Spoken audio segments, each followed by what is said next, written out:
Today we start a new series, and it is called Peace and Quiet, developing the discipline of slowing down in a world intent on speeding up.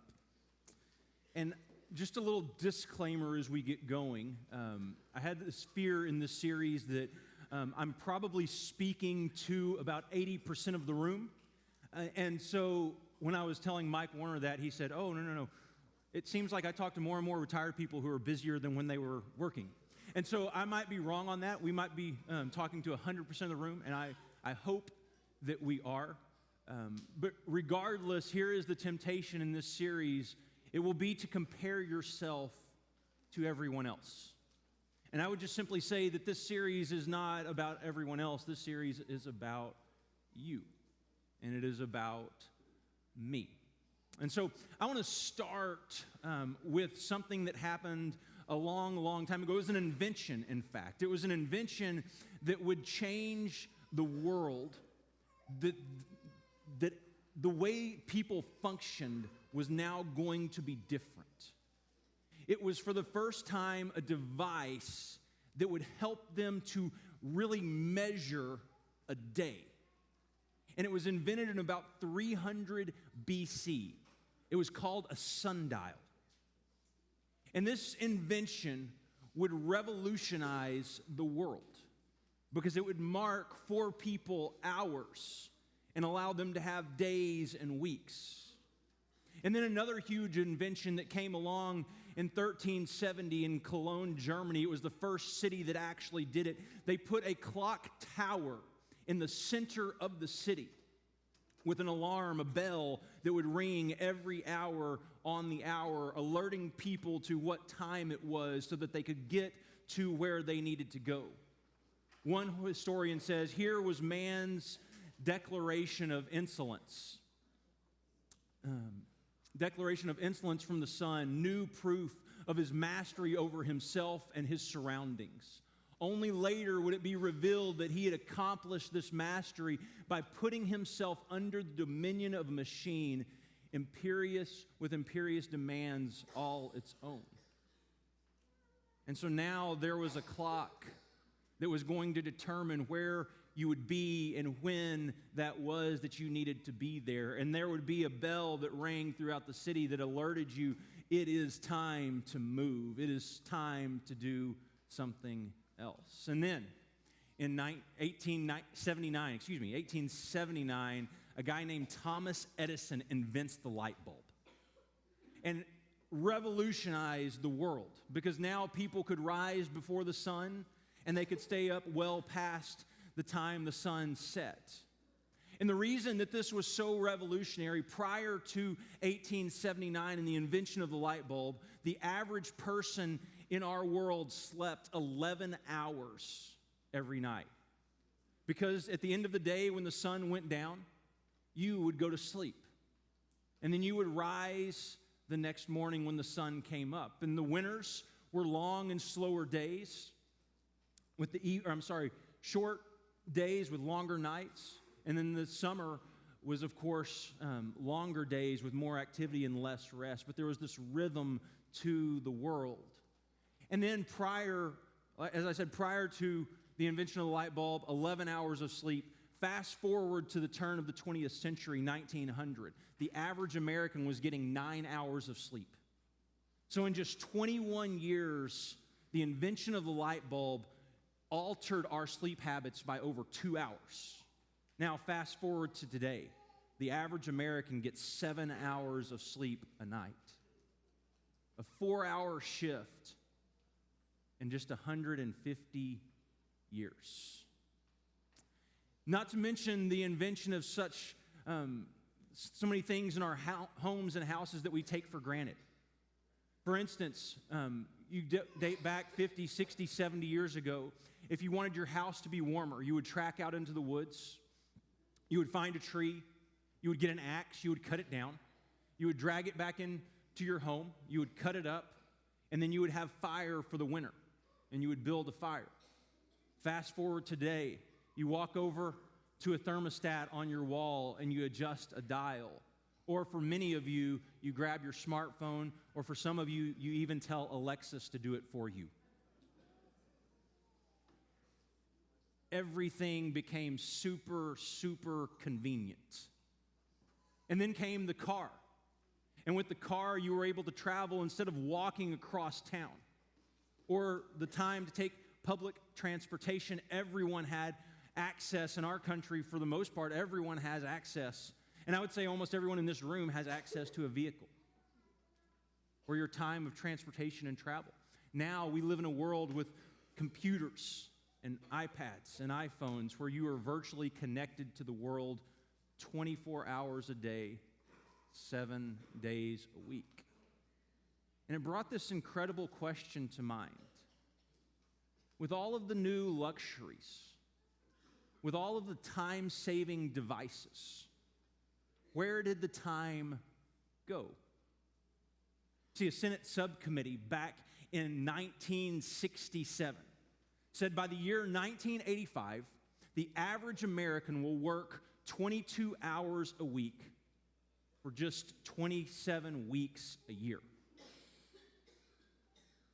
The thought by the Senate subcommittee was the problem in 1985 is that people are going to have too much leisure. And then it brings up that question. With all the time-saving devices that we have at our disposal, where does the time go?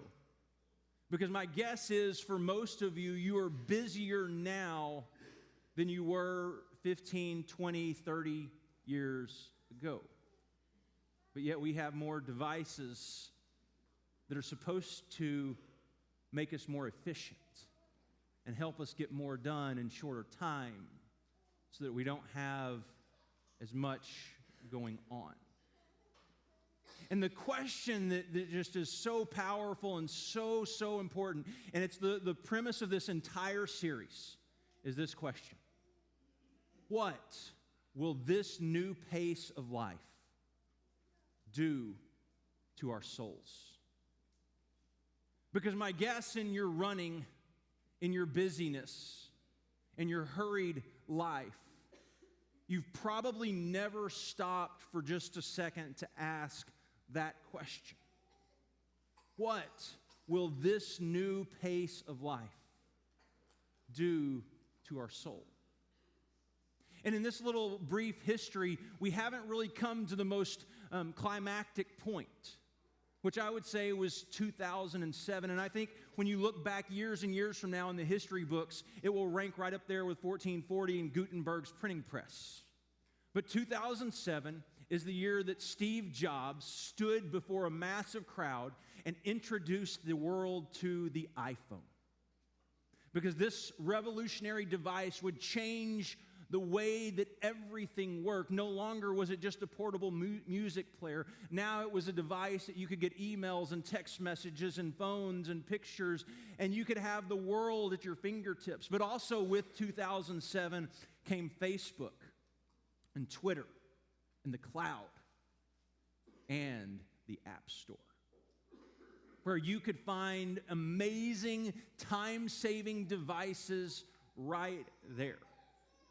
Now, today, in 2020, if you're average, you touch your phone 2,617 times a day.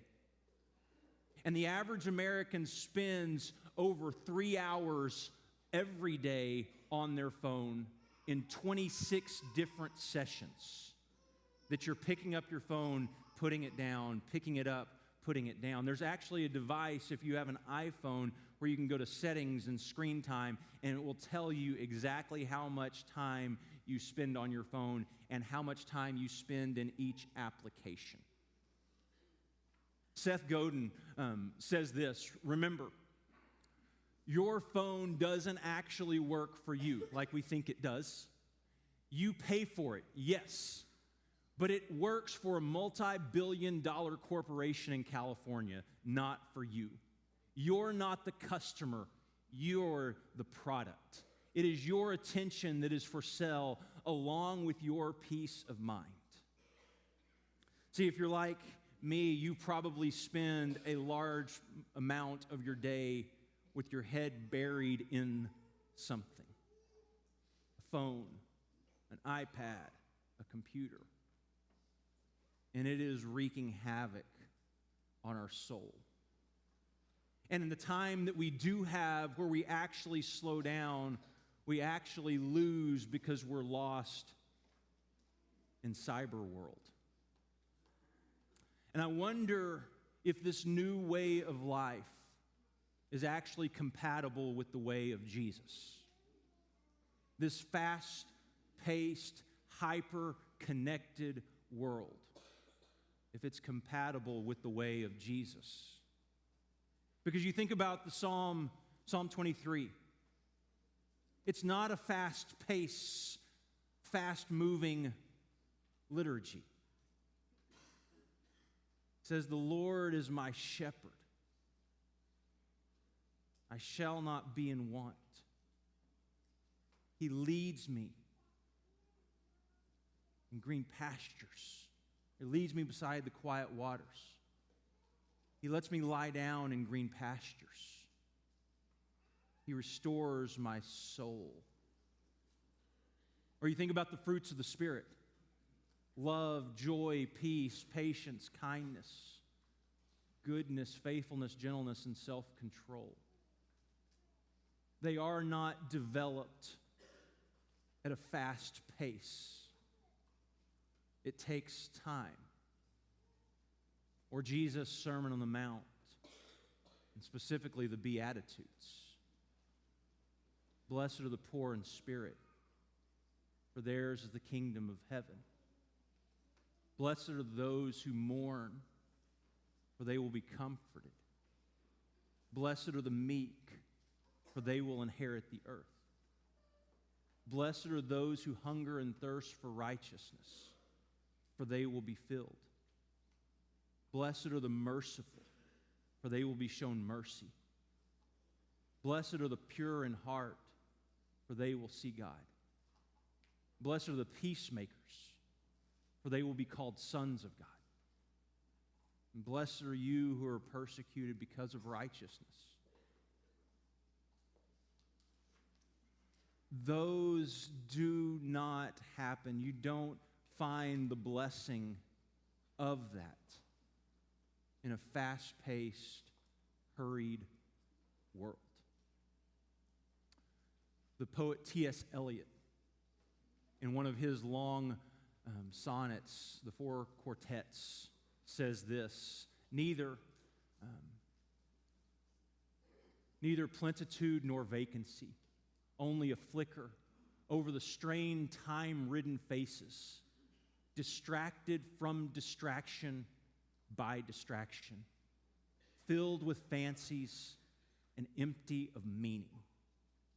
And I love that phrase.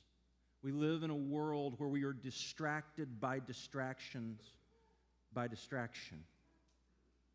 It is this pace we live at that has created this pathological busyness. Because I can tell you this morning as you came in and I had a chance to greet some of you, I was just wondering how many times I would hear when I asked how your previous week was. I heard from 6 different people: busy. Hi, how was your week? Busy. How many people would that describe your last week? It was busy. It was hurried. It was at a very fast pace that I wonder if I can keep up with. Corrie ten Boom, a Holocaust survivor, said that the greatest problem that we face in our world is actual busyness. And she said that if the devil can't make you bad, he will make you busy. Because if you're busy, you will not pay attention to your soul. John Ortberg, who is a writer, a preacher, a teacher, a professor, tells a story about Dallas Willard when he was alive, who was a professor and a preacher and a teacher as well. And he asked Willard, who was much older, "What is it that I need to do to walk and be in relationship with Jesus. And Willard responded, you must ruthlessly eliminate hurry from your life. Ruthlessly eliminate hurry from your life. Slow down. To which Ortberg said, okay, great. Now what else must I do? And he said, hurry is the great enemy of spiritual life in our day. You must ruthlessly eliminate hurry from your life. Because love takes time. Peace takes time. It takes slowing down. It takes stopping. It takes creating a rhythm in your life. And yet we say as we get older, the time seems to move faster and faster and faster. I never hear people say, well, it just seems like my days and weeks drag on, but it seems like the time is speeding up. And I wonder if the problem is not the time has sped up as much as we have sped up, to the point that time has just simply become a blur. And it's difficult in our day to see and have conversations with people, real conversations, because we're in such a hurry to move and get things done and to be productive. And check out the new app that we have that's going to help us to do that and accomplish that and keep us reminded of what's going on in our life and what we have to do next. And all of a sudden, we've been on our phone 3.5 hours. And we've missed what's going on around us. But what if time could slow down?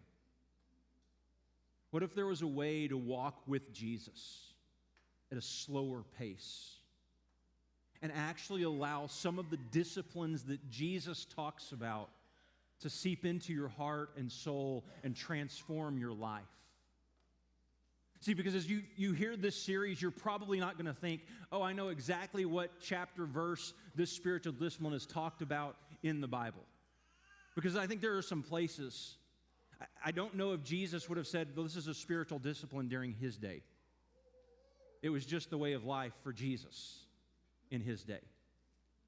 But Jesus didn't have an iPhone and 24/7 connectivity and Facebook and a world of distractions that we have.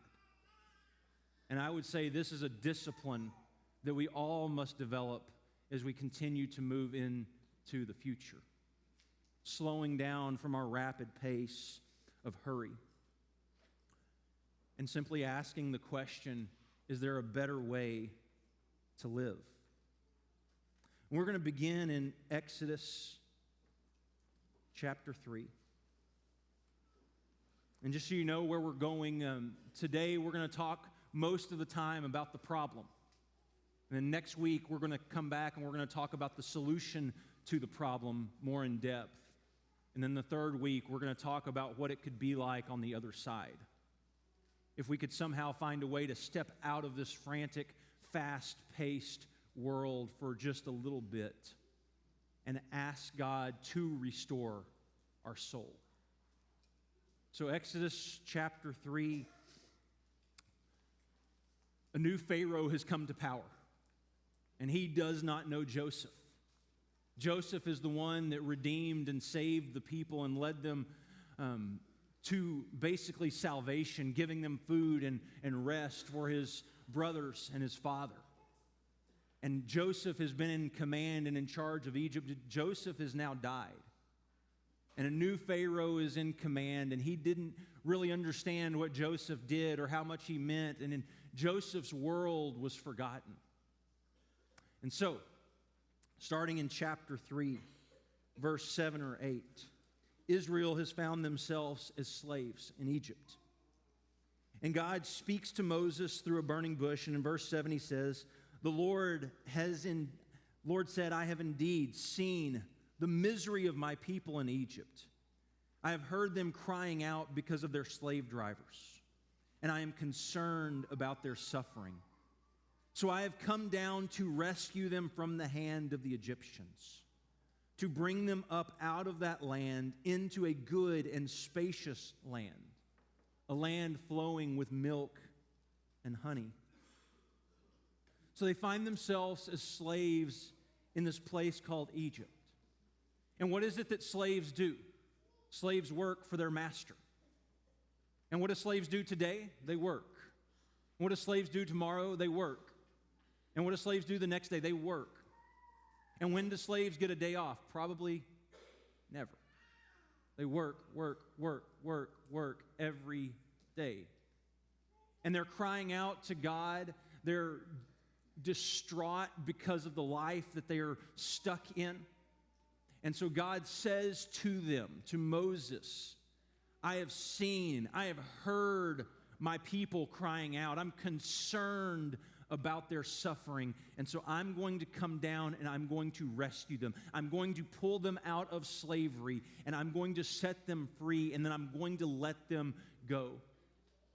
And so he has this conversation with Moses, and Moses doesn't want to go to Pharaoh. I'm sure you've probably heard parts of this story before at least.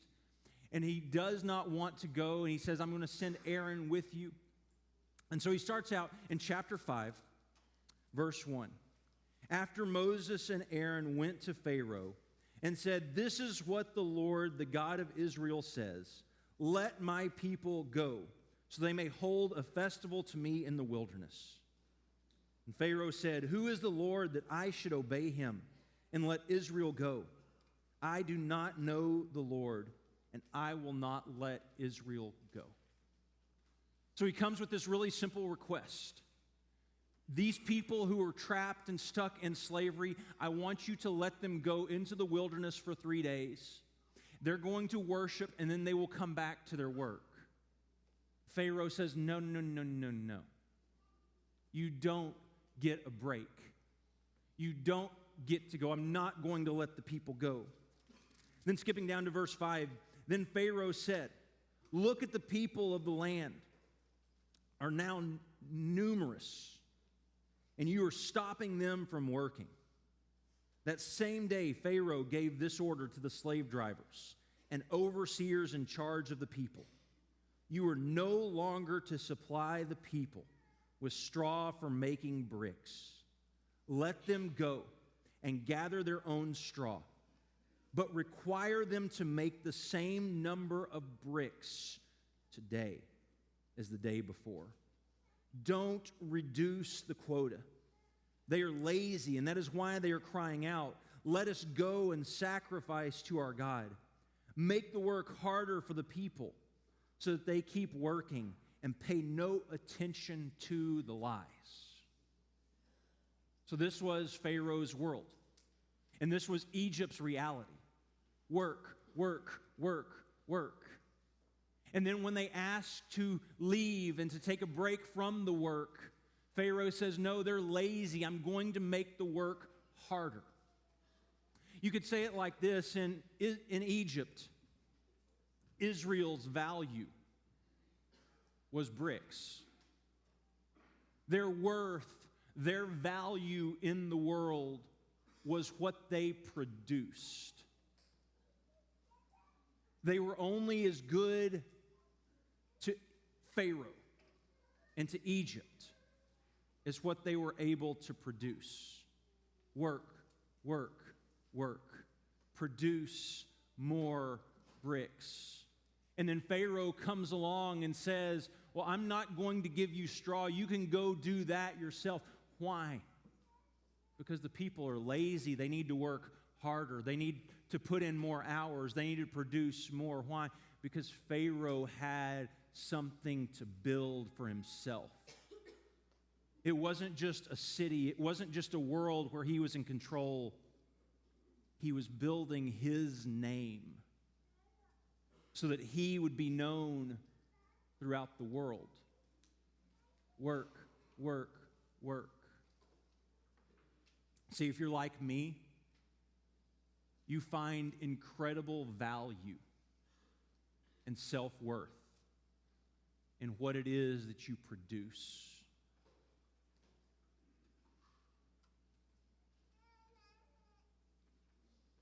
You find incredible value and self-worth in what you produce. And I'll just be honest, as a preacher, there are some days where I walk away thinking, oh, man, that wasn't very good. I feel like I could have prepared better. I could have thought through that more. And I put worth and value in myself and what I was able to produce that day. And sometimes I feel like that's the way that God looks at me. It's about what you produce. And I know there's going to be people come up to me afterwards and say, oh, you do a good job, and we're just so thankful that you do that, but that's not the point. The point is about me, that I place more value in what I produce for God than who I am in God's eyes. It's possible to work and work and work and work and produce and produce and produce and never be able to step out of that cycle and never feel the peace of God in your heart and soul. And see, I walk away from this story of Israel and Egypt as slaves with some things that I learned that I think are very important for all of us and relate so well to our world today. The first one is this: there will always be more bricks to produce. Pharaoh never gets to a point where he says, you know what? I think my name's big enough now. I think I have enough money. I have enough wealth. I don't need any more bricks. Why don't y'all just go? You take a week off. Everything's okay. When you come back at your leisure, then you can get back to making bricks. Pharaoh never runs out of a need for more bricks. Your company, your employer, your house, wherever it is that you work or serve or share, will never come to a point where they no longer need you to make bricks. Second is this: there will always be a need to produce bigger and better. That tower, that house was great. This one needs to be more luxurious. This one needs to actually reach to the heavens. Work bigger and better. Last year's profits were great. This year's need to be better. The number of people you saw last year was great. You need to see more people this year. You always need to produce bigger and better. The iPhone, what number are we on now? Like 18? 11? Okay. People start to say, you know what? The iPhone 11 is great, but I really wish it could brush my teeth for me too. There's always a need to produce bigger and better. Number 3 is this: you do not get the time back you spend making bricks. There is not a rewind button where you say, I've produced. Now I'm going to go back and enjoy my family. Now I'm going to go back and take care of my marriage. Now I'm going to go back. You don't get the time back. And 4 is this: if you don't guard your soul, your marriage, and your family, no one else will. No one is hovering over you and asking, well, what's your marriage like? How's your wife doing with the 60 hours a week that you're working? How are your kids doing when you're not there? No one will ever ask you that. Because there's always a need for more bricks. And there's always a need to produce bigger and better. And so God frees them from slavery. He takes them out of a world where all they do is produce, and He leads them into a world where they don't produce, and they're wandering around in the desert at a much slower pace, wandering in circles, it seems like. And what do they do when they get there?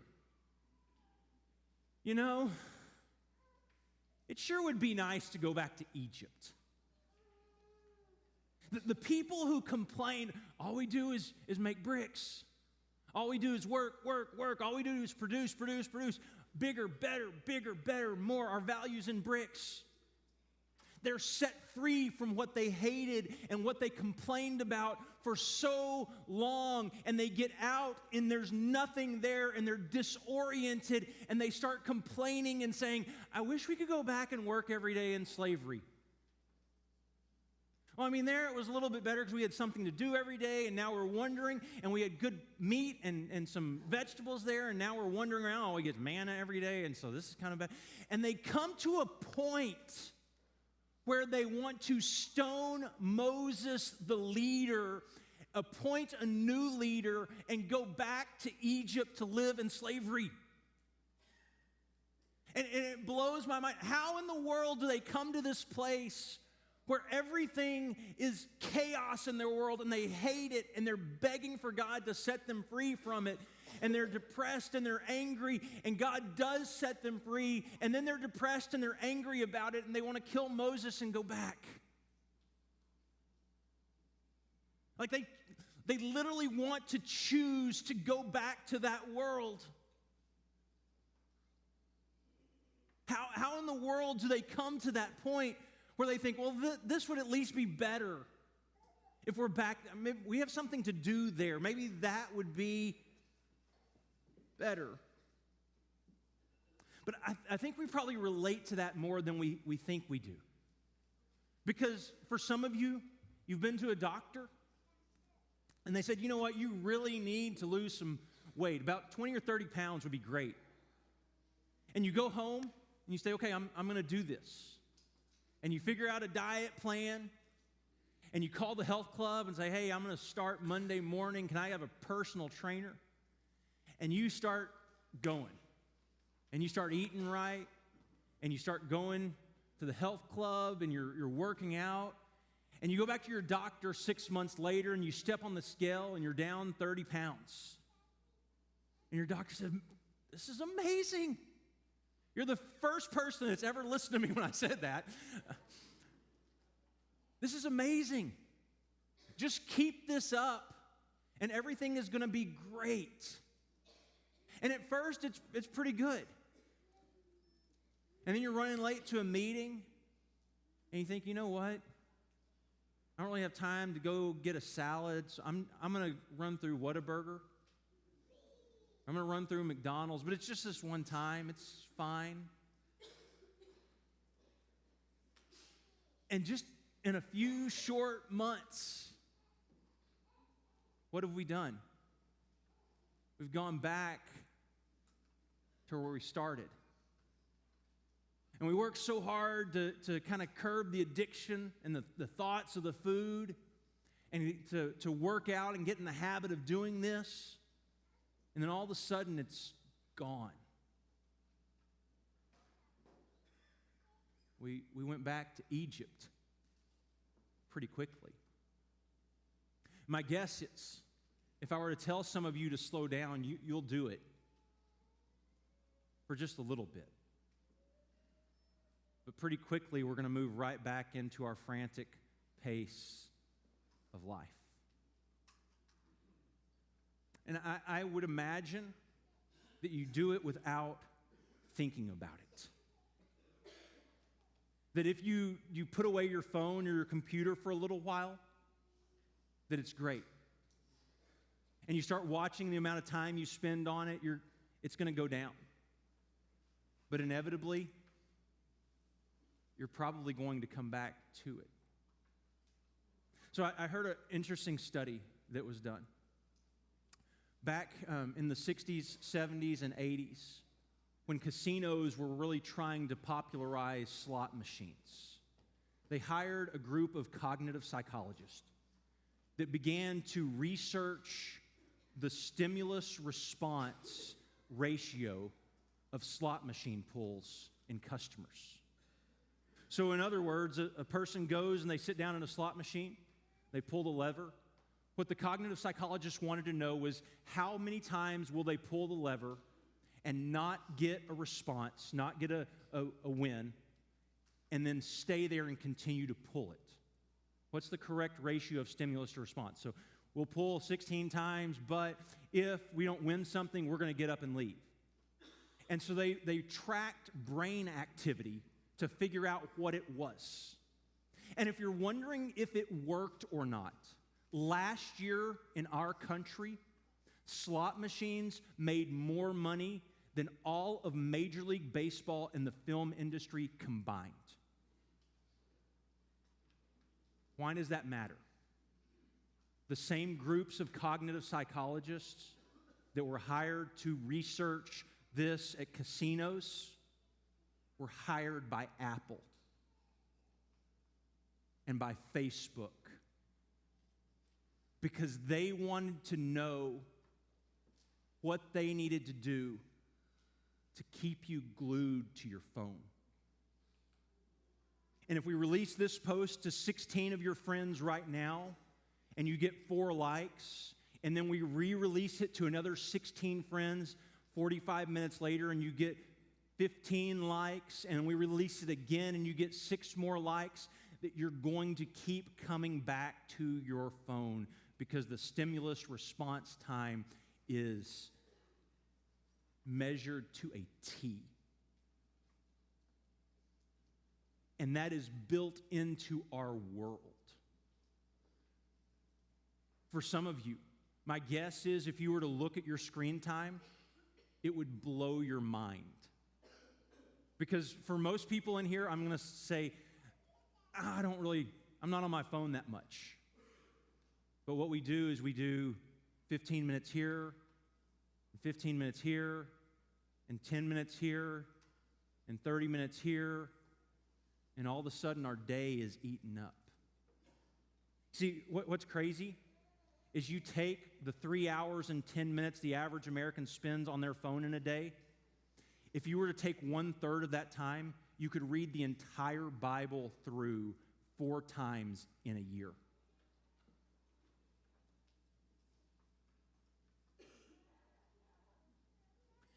See, ask the question, what is this pace of life doing to our soul?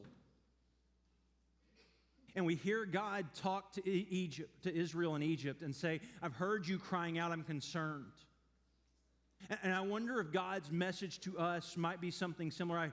The Lord said, I have indeed seen the misery of my people in Egypt, but I wonder if our message would be a little bit, I've seen the misery of my people on Facebook. Or I've seen the misery of my people on Instagram. I've seen the misery of my people in their profession. I've seen the misery of my people trapped on Netflix. I've seen the misery of my people lost on YouTube. I've seen the misery of my people in the endless pursuit to be good enough for God. I've seen the misery of my people in the pursuit of endless success. Because our life, it's so many times, is not about what God thinks about us, but it's about what we produce.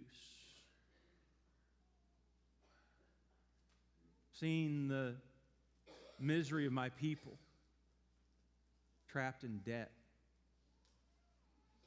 And maybe the message to Egypt is the same message to you. I have heard them crying out because of their slave drivers.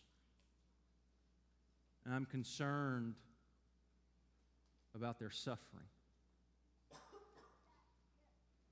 So we live in a world today with more mental illness, depression, and suicide than ever before. We have an opioid epidemic in our country. We have chronic fatigue like never before. We self-medicate. Maybe not through drugs, but maybe more powerful narcotics like Facebook and Netflix than ever before. Because we're simply looking for a way to escape the slavery that we find ourselves in. And I think God's invitation to the people is so interesting. Let's take a 3-day journey into the wilderness. Let's break apart from this for a little bit and slow down for just a moment. Let's slow down for just a moment and see if we can't find God. So knowing that this series was coming up, one of the things that our family has done is we decided to do a media fast. Our kids are super excited about it.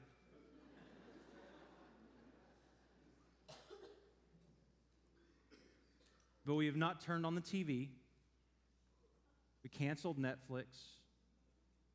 We're not looking at Facebook. I'm not responding to messages as when I get them. I'm responding to them at certain times. I'm not checking my emails constantly. And I've turned off almost every notification that I have on my phone. Because, the notifications you get are really important. Someone liked your $2.99 purse that you got at Walmart yesterday. And the Weather Channel update is really important because they're trying to save baby seals in Antarctica that were trapped by an avalanche. And if you'll text 777 to Seal Savior, you can donate $10. Everything presents itself as urgent and important. But the question this series asks is, what is this pace of life doing to your soul? Have you been able to slow down just long enough to ask that question? And so here's what I would ask you to do. I'm going to invite you, just as God invited Israel, to take a 3-day journey into the wilderness. But I'm going to invite you to take a 7-day journey. And it's the wilderness of no technology for 7 days. Just set it aside as much as you can. Like, don't go get fired this week because you didn't answer your boss. But as much as possible, if you're a doctor and you're on call, as much as possible, unplug from this world. And then the bigger question is like, what do we do with the time? I promise you can find some things. Read your Bible, pray, take a nap, play with your kids, talk to your wife. I've found over the last week, we have talked more as a family in the last week than maybe we did the last month, just with good conversation. We've done 3.5 puzzles as a family this week. And our kids have smelled terrible at the end of every day because they played outside from the time they could go out until they could come in. See, this is the question. What good is it to gain the whole world and forfeit your soul? What good is it to produce and produce and produce and come to the end and have nothing left? And so I want to leave you as we move into our time of communion with these powerful, powerful words and invitation from Jesus. And this invitation is for you who have been running at an incredibly unsustainable pace for far too long. Hoping that if we get to a point that it's finally going to slow down, let me just tell you, it won't unless you make it. Unless you pull the plug, unless you step out of the cycle, it won't slow down. So would you close your eyes and listen to these words from Jesus?